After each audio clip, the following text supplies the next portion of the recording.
Hello বন্ধুরা, good morning. তোমরা কেমন আছো? আশা করছি সবাই ভালোই আছো।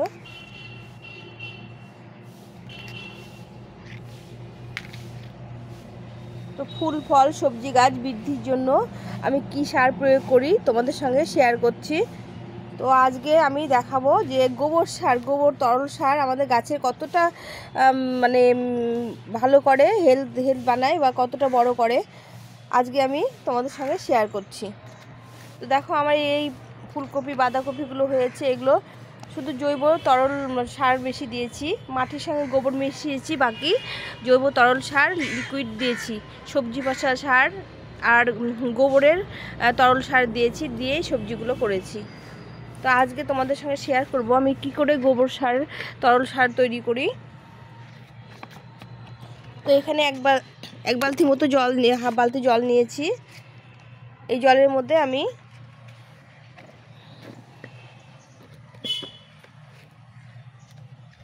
এই কিছুটা গোবর সার, একদম শুকনো খটখটে অনেক দিনের পুরনো গোবর সার, এর দলা দলা গোবর সার নিয়ে এটাকে ভিজিয়ে রাখবো।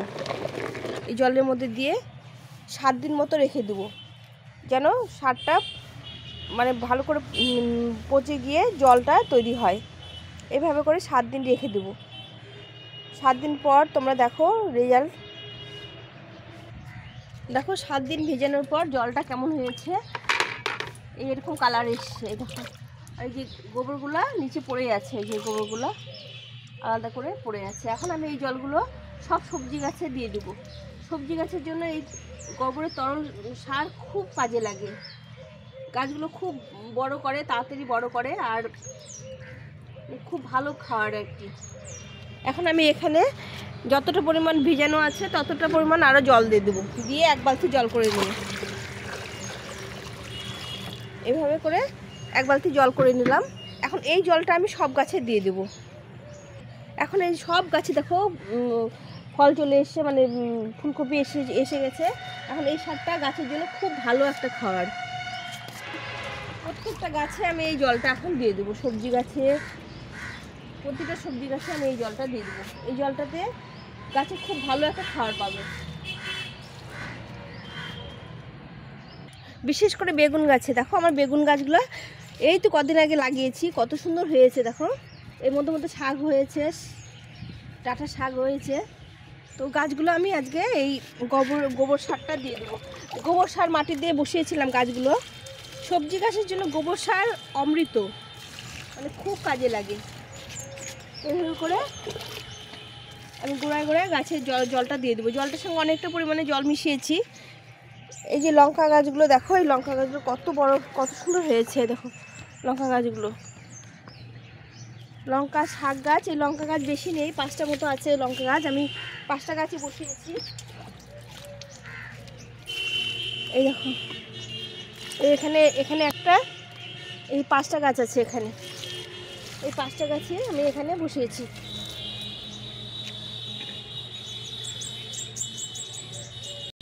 এই টমেটো গাছগুলো দেখো কত টমেটো ধরে গেছে, দেখো অনেক টমেটো ধরেছে। এই যে এখানে এগুলো বড় হয়ে গেছে একটু, এই যে এখানে নিচের দিকে এগুলো বড় বড় হয়ে গেছে, আরও আসছে। এই টমেটো গাছগুলোতে আমি জল দিয়ে দেবো। ওই জলটা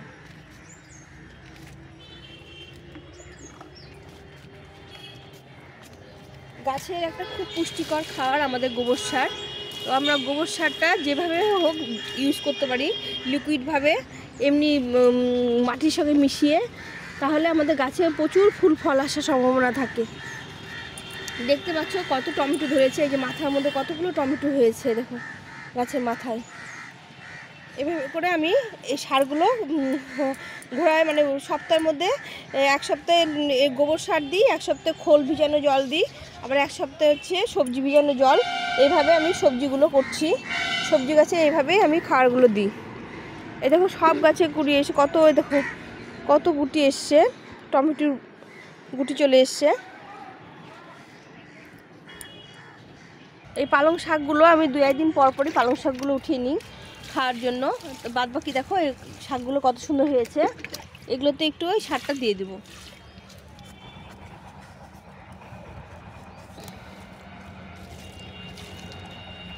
এই যে এই পাশে লাগিয়েছি, এই পাশে গাছগুলো ঘন হয়েছে খুব, কিন্তু তাও হবে। এটা এই খাওয়ার দিলে পরে আস্তে আস্তে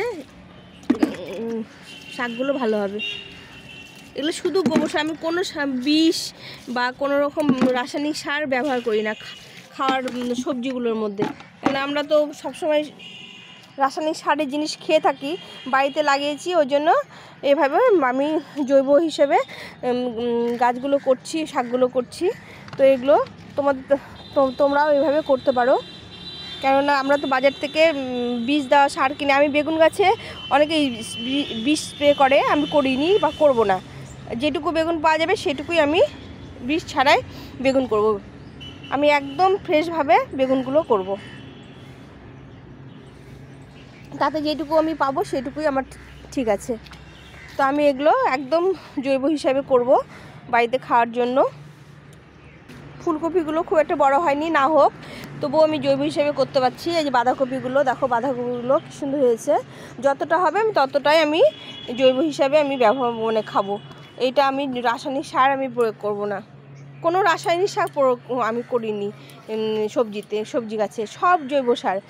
যেরকম গোবর সার মাটি দিয়ে মাটিটা করেছি, আর এই গোবর সার ভিজিয়ে লিকুইড জলটা দিই, তারপর সবজি পচা লিকুইড জল দিই, খোল জল দিই, এইভাবে আমি গাছগুলো করছি।